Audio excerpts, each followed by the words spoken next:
secteurs de la vie nationale. Nous avons parlé du social des Congolais, de l'économie, et ceci nous ramène au développement. Bref, on a passé en revue les 145 territoires.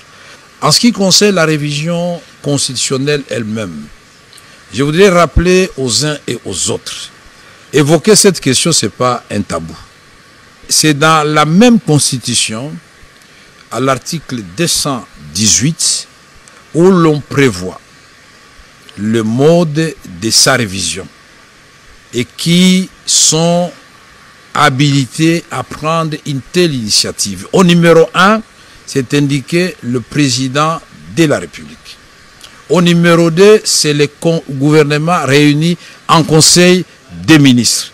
Au numéro 3, c'est chacune des chambres du Parlement par la moitié de sa composition, c'est-à-dire la moitié des députés, la moitié des sénateurs. Au numéro 4, c'est la population congolaise par une pétition de 100 000 personnes. Mais alors, où est le péché? Je ne vois pas où est le péché. Nous sommes toujours dans la légalité constitutionnelle.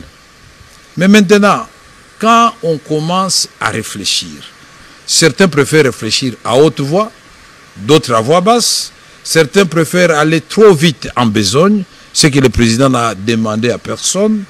Le président de la République a indiqué qu'il va mettre en place une commission constitutionnelle qui sera chargée, multidisciplinaire, qui sera chargée de réfléchir sur cette question.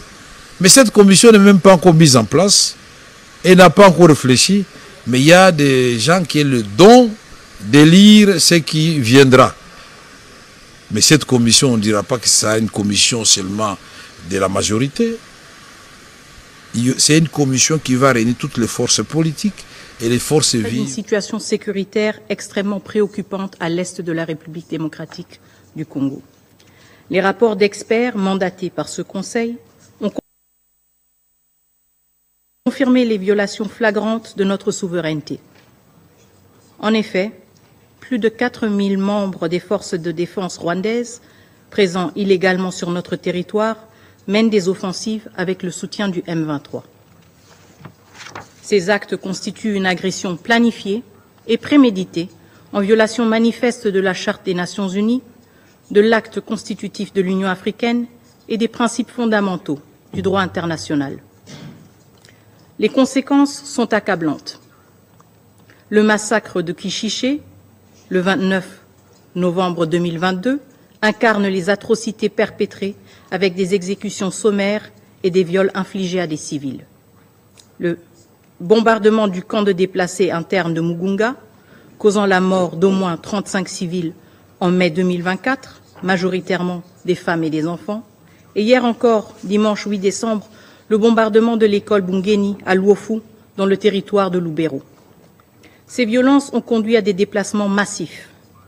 Près de 3 déplacés sur 4 en RDC cette année sont liés au conflit avec le Rwanda et le M23, exacerbant une crise humanitaire déjà dramatique.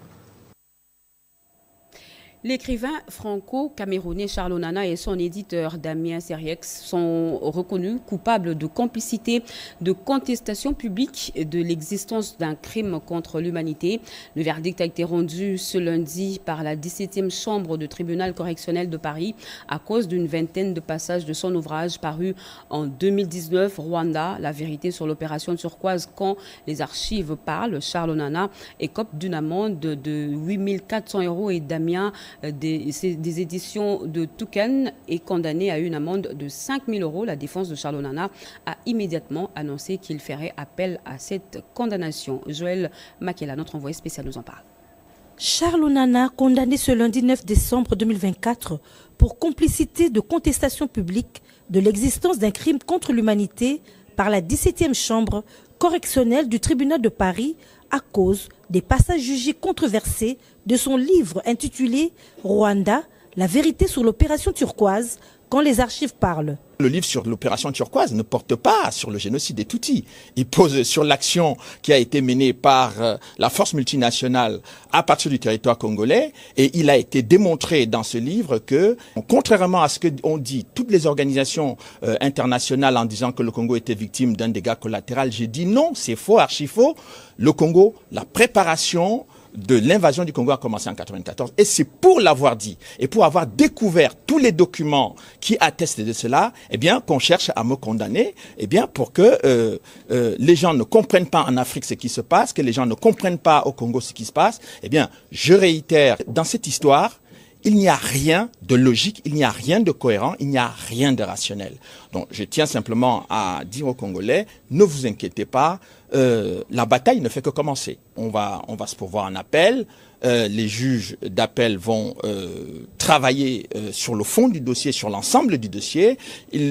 Nous espérons qu'ils vont être quand même beaucoup plus sérieux et profond dans l'analyse du travail et que ils ne vont pas refaire ce que j'ai entendu lors de l'audience, que les parties civiles disaient qu'elles travaillaient pour le ministère public. Donc dans cette histoire-ci, vous avez des parties civiles qui travaillent pour le ministère public, enfin, et le ministère public qui s'en remet au juge, mais enfin, il n'y a rien, je vous dis, de cohérent, de précis et de sérieux dans ce qui est en train de se passer. C'est un véritable coup de massue qui est tombé sur les membres de la communauté congolaise de Paris, présents dans la salle, quand la juge présidente rend en 10 minutes le verdict.